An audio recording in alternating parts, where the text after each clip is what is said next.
पटना के नौबतपुर में स्कॉर्पियो चालक की हत्या की गुत्थी आखिरकार पटना पुलिस ने सुलझा दी। इस पूरे मामले का खुलासा करते हुए वेस्ट एसपी राजेश कुमार ने बताया कि 20 अगस्त को स्कॉर्पियो चालक का अपहरण हुआ था और अपहरण करने के बाद जो आरोपी थे उसकी हत्या कर दी गई थी। स्कॉर्पियो चालक का नाम जलेश्वर शर्मा था। इस पूरे मामले की जानकारी देते हुए राजेश कुमार ने कहा कि इस पूरे घटना में 3 जो आरोपी थे वो संलिप्त थे और जो स्कॉर्पियो है वो औरंगाबाद से बरामद किया गया था। इस पूरे मामले को लेके एसआईटी टीम का गठन किया गया था और इस मामले में जो भी संलिप्त व्यक्ति थे, अपराधी थे, उनकी गिरफ्तारी हो चुकी है। मीडिया से बात करते हुए वेस्ट एसपी राजेश कुमार ने कहा कि ये पूरी तरह से ब्लाइंड केस था और पुलिस ने काफी बेहतर काम किया। अनुसंधान के क्रम में एक आरोपी की गिरफ्तारी की गई और जब उससे कड़ाई से पूछताछ किया गया तो बताया गया कि स्कॉर्पियो लूट कांड के इरादे से यह पूरी साजिश रची गई थी। 20/8/23 को नौबतपुर थाने में एक स्कॉर्पियो चालक थे और वो मालिक भी थे। उनका जो है अपहरण करने की सूचना जो है उनके परिजन द्वारा दी गई और उनका जो स्कॉर्पियो है वो पैनाल गांव जो बीटा थाने में पड़ता है वो पेट्रोल पंप के पास रिकवर किया गया। जो स्कॉर्पियो था उसमें ब्लड स्टेन्स थे और तत्काल ही जो है नौबतपुर थाने में अपहरण का जो है केस वो दर्ज किया गया। बाद में अनुसंधान में एक सूचना मिली कि औरंगाबाद में ओबरा थाने अंतर्गत एक डेड बॉडी मिली है। तो फिर जो है यहाँ के जो आईओ थे उस कांड के वो वहाँ गए। वहाँ जाके जब उनको देखे तो पता चला कि जो मृतक जलेश्वर शर्मा ही हैं जो उसके स्कॉर्पियो के चालक और मालिक थे। फिर जो है उसमें जो केस अनुसंधान में एक तो अपहरण का साथ साथ हत्या का भी केस रजिस्टर किया गया। अग्रतर अनुसंधान में ये पता चला कि कुछ लोग हैं जिसके द्वारा ये घटना की गई है।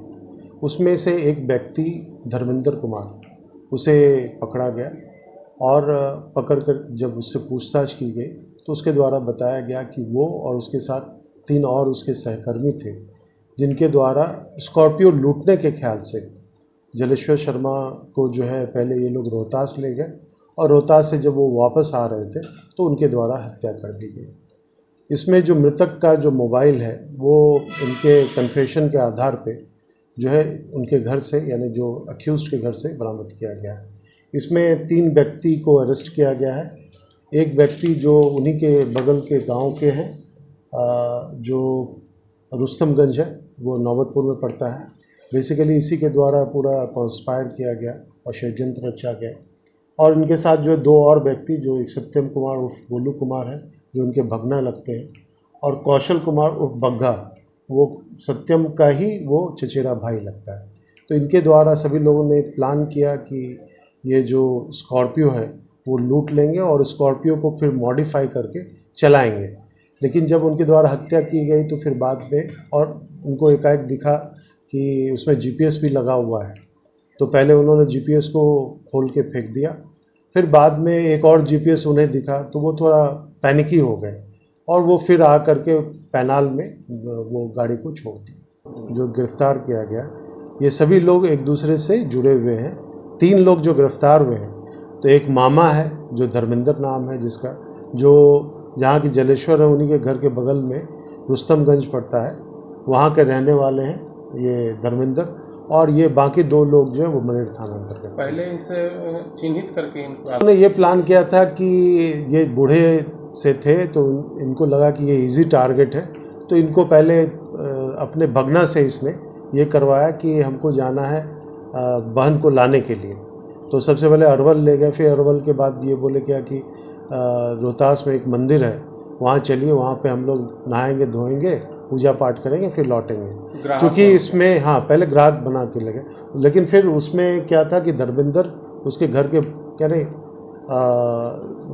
उनके गांव के बगल का ही था तो उसके द्वारा जो इजीली ये कॉन्स्पायर किया गया। गिरफ्तार अपराधियों ने क्या कुछ टाइम इनका ऑफेंस था और इनका ये था बेसिकली इसमें जो भी लोग हैं सभी ड्राइवर हैं।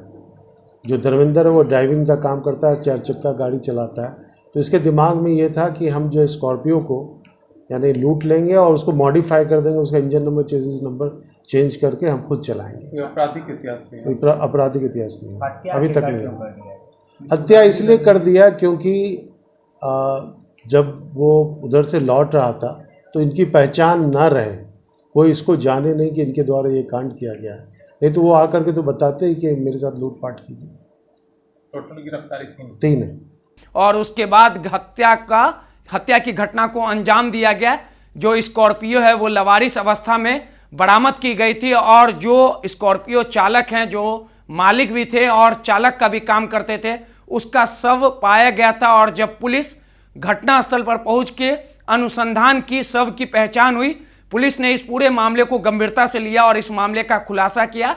अभी तक इस पूरे मामले में 3 आरोपी की गिरफ्तारी हो चुकी है। क्या कुछ कह रहे हैं वेस्ट एसपी, जरा आप भी सुनिए और समझिए कि किस प्रकार से मामले का खुलासा पटना पुलिस की तरफ से किया गया है।